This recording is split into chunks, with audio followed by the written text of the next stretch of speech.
created me to be. Not long after that, Peter went out and ministered, and 3,000 people came to know the Lord, the most ever recorded in the Scripture. It would have never happened if Peter didn't understand this principle. God doesn't write us off when we make mistakes.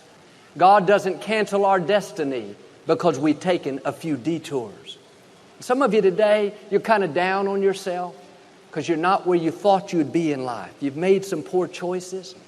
Now you're letting the guilt weigh you down. That heaviness is keeping you from God's best.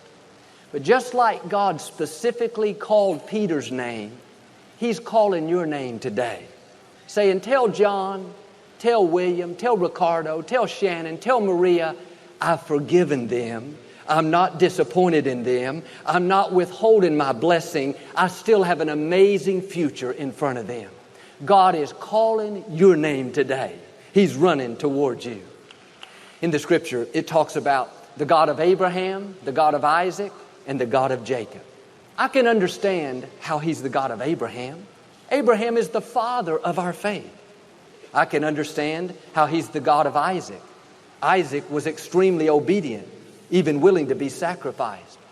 But when it says He's the God of Jacob, that doesn't make a lot of sense. Jacob was a cheater. He went around deceiving people. He stole his brother's birthright. Jacob was known for making poor choices.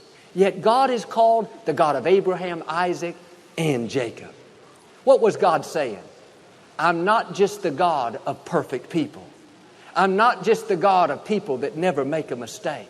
I'm the God of people that have failed. I'm the God of people that have blown it. I'm the God of people that have had a rough past. It's interesting. Later in Jacob's life, he changed his ways. He got his life straightened out. God changed his name from Jacob to Israel. That was to signify his new beginning. God could have been known as the God of Abraham, Isaac, and Israel. That seems to make more sense. That was his new name once he was restored and redeemed. No, God on purpose left it as the God of Abraham, Isaac, and Jacob to forever settle it that I'm not just the God of perfect people, I'm the God of imperfect people too. Now you may have made mistakes, but be encouraged. He's the God of Jacob. He's still your God. You may have lost your temper, struggled with an addiction, compromised your integrity. Don't beat yourself up. He's the God of Jacob. He's your God too. In the book of John, there was a lady that had been married 5 times. She was living with the 6th man. You can imagine the heartache and pain that she had gone through. I'm sure she felt beaten down by life, not really living, just existing. And Jesus was about to travel to another city, told his disciples, I must go through Samaria. They said, no, Jesus, that's the long way. There's a shortcut. There's a much quicker route. They tried to talk him out of it. He said, no, you don't understand. I must go through Samaria. There's a woman there that feels condemned. She's about to give up on life. I must go express my love. I've got to encourage her, get her back on the right course. She was known as the woman at the well. Do you know the first person that Jesus revealed himself to as the Messiah was not the religious leaders, was not the priests and the rabbis in the synagogue. It was this woman. A woman that had made mistakes. A woman that was beaten down by life. An imperfect person. That one encounter changed her life. But too many people like her are sitting on the sidelines of life. They feel like they've blown it too many times. They've failed. They haven't measured up. Now they're letting the accusing voices convince them that they're all washed up. God's disappointed in them. You can't expect God's favor. No, you got to get this truth down into your spirit. You may have made mistakes. God is not running from you. He's running to you. He doesn't love you less. He loves you more. He's expressing His love to you today. You wouldn't be hearing this if God wasn't reaching out to you. Now get rid of the guilt. Shake off the condemnation. Quit thinking about what could have been, what should have been, and get back in the game. You're not supposed to sit on the sidelines. Let me tell you, God is not disappointed in you. Nothing you've done is a surprise to God. You got to do your part and start moving forward. You can still fulfill your destiny.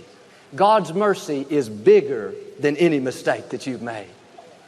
The scripture talks about how God searches the earth to show himself strong in people whose hearts are turned perfect toward him. It doesn't say that God's looking for a perfect performance. No, God is looking for people that have a heart that's turned perfect toward him. That means if you get up each day with the desire to please God, if down deep you really want to honor him, then like Peter, you will have times that you fail. You wanted to resist, but you gave in. The good news is that does not cancel your destiny. Your performance may not be perfect, but because your heart is perfect toward God, he still has something amazing in your future. No matter what you've done, don't go around beating yourself up. You can't change the past.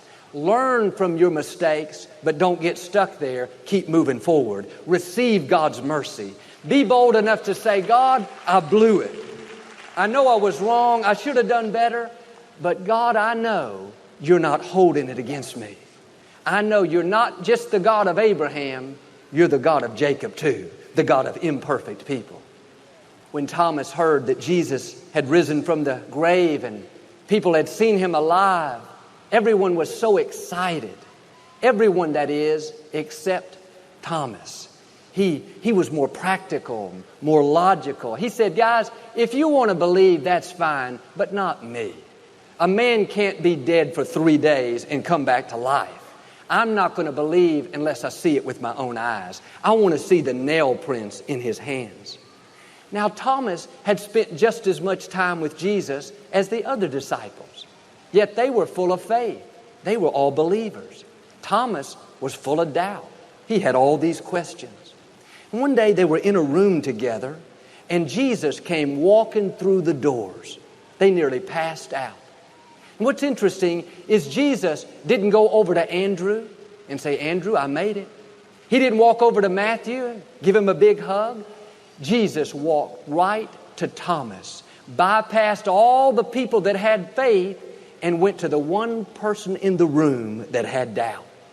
He didn't chew him out, say, Thomas, what's wrong with you? No, he said, Thomas, I know you don't believe. I know you have doubts. You have questions. And Thomas, that's okay. I understand. That's why I came to you first. Now feel the nail prints in my hand.